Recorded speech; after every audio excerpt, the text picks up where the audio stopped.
Hello guys, আপনাদের আমি আবারও আরেকটি নতুন ভিডিওতে স্বাগতম জানালাম।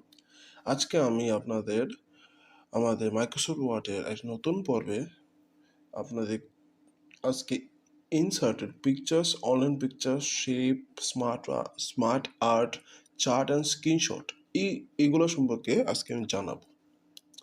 তো পিকচার্সের কাজ অনেক সহজ একটা জিনিস। এটা হচ্ছে আপনার কাছে কোনো ছবি থাকলে তো সেখান থেকে ছবি নিয়ে আসতে পারবেন।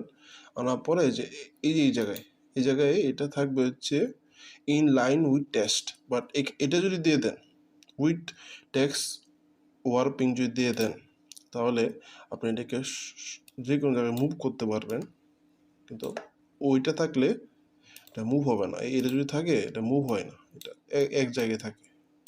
তো সবসময় আপনারা এখানে ক্লিক করে এটাকে মুভ উইথ টেক্সট করে রাখবেন, যার কারণে আপনারা ছোটও করতে পারবেন, যেখানে ইচ্ছে ওখানে এটা বসাতে পারবেন। এটা আমাদের বিভিন্ন নোটিশ বানাতে যখন ছবি প্রয়োজন তখন কাজে লাগে, বা আমাদের প্রশ্ন বানাতে এটা কাজে লাগে। তো ওই সময় এটার মাধ্যমে আমরা ছবি বসাতে পারি। তো ইনসার্টে আমাদের যে অনলাইন পিকচার্স, এটা হচ্ছে এখানে আমার ইন্টারনেট নাই, দাঁড়াও আমি ইন্টারনেট কানেকশন দিয়ে দিতেছি। এখানে ইন্টারনেট কানেকশন দিতেছি। হ্যাঁ, যে আমার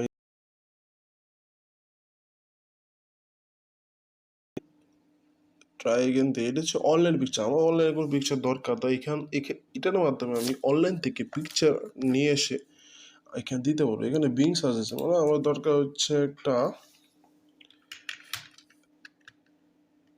এমএস ওয়ার্ড।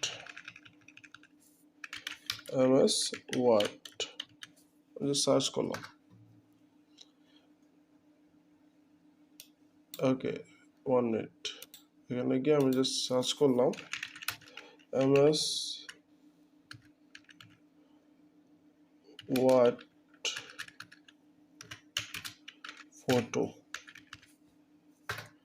তো দেখো এখানে কিন্তু ফটো চলে আসবে, এখানে কিন্তু ফটো নিতে পারবো, যেমন ইমেজ থেকে কিন্তু ছবি নেওয়া যাবে। এই যে এখান থেকে একটা ছবি আমি সেভ করলাম, সেভ করে দিলাম। সেভাবে এটাকে আমি ক্রস করলাম, করে এটা আমি ক্রস করে দিলাম। এখান থেকে আবার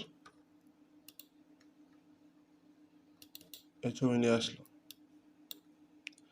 সবসময় এটাকে উইথ টেক্সট ওয়ার্মিং করে নেবেন, তাহলে সহজেই আপনারা টেক্সটগুলো নিতে পারবেন। তো এটা কাজ এখানে শেষ। শেপের কাজ কি? এখানে বিভিন্ন ধরনের শেপ দেওয়া আছে, বিভিন্ন। আবার তুমি ইচ্ছা করে নতুন একটা শেপ তৈরি করতে পারবা। কারণ আমার এরকম দরকার, আমি এরকম তৈরি করে নেব।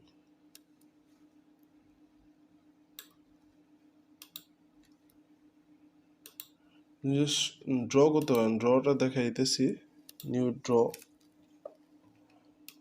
এতটুকু দরকার।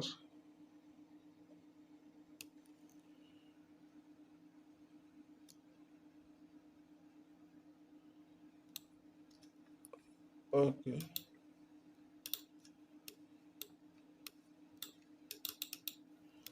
এটা আমি করতেছি।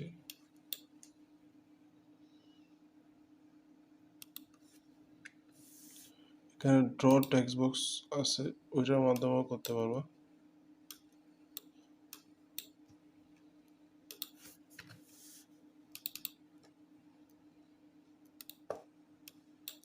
দেখছো, এটা হচ্ছে তুমি এখান থেকে এটা করতে পারো। যে আমি এডিট করতেছি, দেখো আমি একটা নতুন একটা বানাইতেছি, কিন্তু আমি কিন্তু প্রথমে কোথায় গেছি আমি দেখাই। আবার ডিলিট করি, দেখা ডিলিট করি। এখানে ইনসার্টে গেছি, যাওয়ার পর শেপে গেছি, এই নিউ ড্র ক্যানভাসের জন্য একটা অপশন ক্লিক করছি। তো তারা আমাকে এরকম একটা ইন্টারফেস দিছে, যেটার মাধ্যমে আমি যে কোনো কিছু নতুন একটা শেপ ক্রিয়েট করতে পারবো। তারা একটা শেপ দিয়ে রাখছে, এই যে এইগুলো ইউজ করে তাদেরই বট বা শেপ ইউজ করে নতুন একটা তৈরি, আমি একটা নতুন একটা তৈরি করতেছি। দেখো আমি এটাকে পিছিয়ে দিলাম, বিহাইন্ড পজিশন।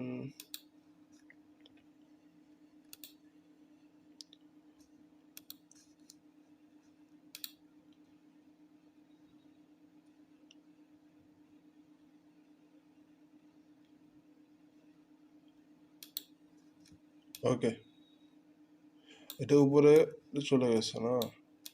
এই দেখো, এটা কিন্তু আমি একটা জায়গা দিয়ে রাখছি, যে কারণে এটার বাইরে যেতে পারতেছে না। তো এই দেখো, আমি একটা নতুন শেপ তৈরি করে বললাম, আমার এরকম একটা শেপ দরকার। তো এটা তো তৈরি হয়ে গেছে। এটাকে দাঁড়াও, মুভ, হ্যাঁ মুভ দিয়ে এখন দেখো আমি কিন্তু অলরেডি বানায় ফেলছি। এরকম ইচ্ছা করে তুমি তৈরি করতে পারো, নিজে তৈরি করতে পারো বা ওইগুলো ইউজ করে।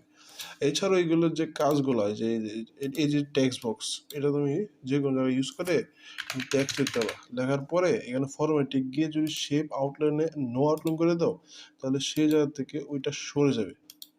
ঠিক আছে, বারবার চলে আসছে, ডিলিট করে দিই।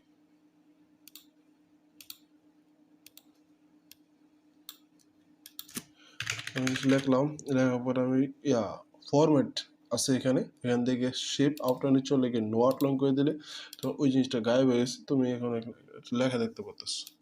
এভাবে কাজ করে। তো শেপের বাকি যে অপশনগুলো আছে, যে এগুলোর মাধ্যমে, যেমন এটার মাধ্যমে তুমি যদি শিপ ধরে মাউস করো, তাহলে একদম পারফেক্ট গোল আঁকিতে হবে। তুমি ইচ্ছা করলে এটাকে সাদা করতে পারো। করার পর যদি তুমি এখানে আউটলাইন নো দিয়ে দাও, তাহলে তো থাকবে না। এটাকে সরায় দাও, কন্ট্রোল জেড ধরো, তাহলে আবার চলে আসবে আগের মতো। তো শেপের বিভিন্ন কাজ আছে, বিভিন্ন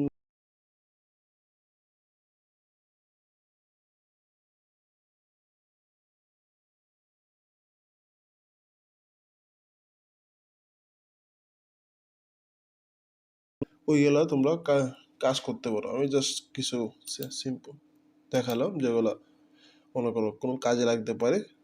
যে এই যে এটা হচ্ছে মেসেঞ্জারের একটা কমেন্ট ম্যাম, বিভিন্ন জায়গায় তুমি এগুলো ইউজ করতে পারো। এগুলো কালার দিতে পারো, কালো দিতে পারো, সাদা দিতে পারো, সাদা দিয়ে তারপর এখান থেকে আবার অন্য অন্য কালার দিতে পারো, নীল দিতে পারো, যে কোনো কালার তুমি দিতে পারবো। তুমি জাস্ট এখানে ক্লিক করলে এই ফরম্যাট চলে আসবে।